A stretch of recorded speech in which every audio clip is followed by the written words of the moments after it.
Hello friends, இன்றைக்கி நம்ம சேனலில் ஒரு கேக் ரெசிபி தாங்க பார்க்க போகிறோம். லெமன் கேக் எப்படி பண்ணலாம் அப்படிங்கிறத வாங்க வீடியோக்குள்ளே போய் தெரிஞ்சுக்கலாம். ஃபஸ்ட்டு இந்த கேக் நம்ம செய்கிறதுக்கு பீட்டர்லாம் தேவையில்லைங்க, மிக்ஸி ஜாரே போதும். மிக்ஸி ஜாரில் நான் ஃபஸ்ட்டு 2 முட்டை உடச்சி ஊற்றிக்கிறேன். 1 கப் அளவு சர்க்கரை சேர்த்திக்கிறேன். ஹாஃப் லெமனோட ஜூஸ் நான் சேர்த்திக்கிறேங்க. அடுத்து 1 மூடி அளவுக்கு வெனிலா எசன்ஸ் நான் சேர்த்திக்கிறேன். 1/4 கப் ஆயில் சேர்த்திக்கிறேங்க. இது எல்லாத்தையும் நைஸ் பேஸ்ட்டாக நல்லா அரைச்சிட்டு வந்துடலாம். அது கூட 1 கப் அளவு மைதா சேர்த்திக்கிறேன். 1/4 ஸ்பூன் அளவு சோடா சேர்த்திக்கிறேங்க. இதெல்லாம் நல்லா மிக்ஸ் பண்ணிவிட்டு நம்ம கேக் பேக் வைக்கிற ஒரு பாத்திரத்தில் நம்ம ஊற்றிடலாம். அது கீழே பார்த்திங்கன்னா A4 ஷீட்டு தாங்க நான் கட் பண்ணி போட்டிருக்கேன். A4 ஷீட் கட் பண்ணி போட்டு அதில் ஆயில் நல்லா தடவி விட்டுட்டேன். குக்கரை ப்ரீஹீட் பண்ணி வச்சுட்டேன் ஒரு 10 நிமிஷத்துக்கு.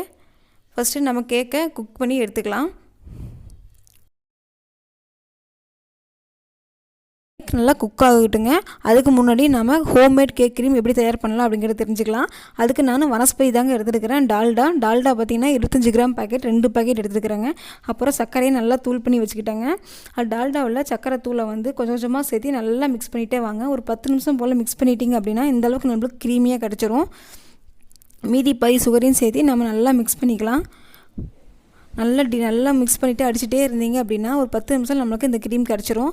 அது மீதி பாதி, அதாவது எடுத்து நம்ம ஒயிட் க்ரீமில் மீதி பாதி ஒரு கப்பில் எடுத்துகிட்டு அதில் நான் ஃபுட் கலர் கொஞ்சம் சேர்த்துக்கிட்டேங்க, ரெட் கலர் ஃபுட் கலரு.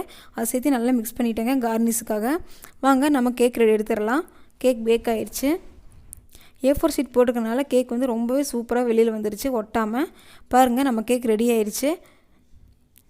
இப்போது அதை எப்படி கார்னிஷ் பண்ணலாம் அப்படிங்கிறத வாங்க பார்க்கலாம். ஃபஸ்ட்டு மேலே இருக்கிற பீஸை நம்ம வெட்டிக்கலாம். அந்த மேல் பீஸ் வந்து நமக்கு சமமாக கிடைக்காது, அதனால் நமக்கு வெட்டி எடுத்துடலாம். அதை அடுத்து கேக்கை வந்து 2 பீஸாக கட் பண்ணி எடுத்துக்கலாம். கேக்கு பாருங்கள் எவ்வளோ ஸ்மூத்தாக கட் ஆகுது அப்படின்னு. இதே மெஷர்மெண்ட்டில் நீங்கள் கேக் செஞ்சீங்க அப்படின்னா கண்டிப்பாக சூப்பராக கிடைக்குங்க உங்களுக்கும். அடுத்து அடிப்பாகம் பீஸில் வந்து நம்ம ஃபஸ்ட்டு நல்லா சுகர் சிரப்பை நல்லா தடவி விட்டுறலாம். சுகர் சிரப் ஏன் தடவுறோம் அப்படின்னா கேக் வந்து ட்ரை ஆகாமல் இருக்கும். நல்லா ஸ்ப்ரெட் பண்ணி விட்டுருங்க. அடுத்து நம்ம கேக் க்ரீம் தயார் வச்சோம் இல்லையா, அதை நம்ம அப்ளை பண்ணிக்கலாம். க்ரீம் பார்த்துங்க, ஹோம்மேட் க்ரீம் தாங்க எவ்வளோ சூப்பராக அப்ளை ஆகுது அப்படின்னு. அடுத்து மேல் பீஸை வச்சுட்டு அதுக்கும் நம்ம சுகர் சிரப் நல்லா அப்ளை பண்ணி வச்சிடலாம். அப்ளை பண்ணிவிட்டு நம்ம ரெட் கலரும் ஒயிட் கலர் க்ரீமையும் எப்படி கார்னிஷ் பண்ணுறாங்கிற வீடியோ டெலீட் ஆகிடுச்சிங்க, சாரி. கடைகளில் கிடைக்கிற போலவே கேக் க்ரீமும் கேக்கும் நம்ம வீட்லேயே சுலபமாக தயார் பண்ணிட்டோம். இதேமாரி உங்கள் வீட்டில் ட்ரை பண்ணி பாருங்கள். இதே மெஷர்மெண்ட்டோட ட்ரை பண்ணி பாருங்கள். உங்கள் குழந்தைங்களுக்குலாம் ரொம்பவே பிடிக்கும். கண்டிப்பாக மறுபடியும் கேட்பாங்க. வாங்க இப்போ கேக் கட் பண்ணி காமிச்சிடுறேன்.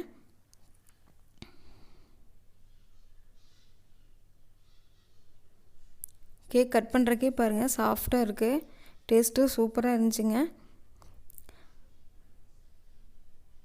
நம்ம வீட்லேயே கடையில் கிடைக்கிற மாதிரியே கேக் க்ரீமோட கேக்கு தயார் பண்ண ரொம்பவே சந்தோஷமாக இருந்துச்சு. இந்த கேக் ரெசிபி உங்களுக்கு ரொம்ப பிடிச்சது அப்படின்னா சேனலை சப்ஸ்கிரைப் பண்ணுங்கள், லைக் பண்ணுங்கள், ஷேர் பண்ணுங்கள்.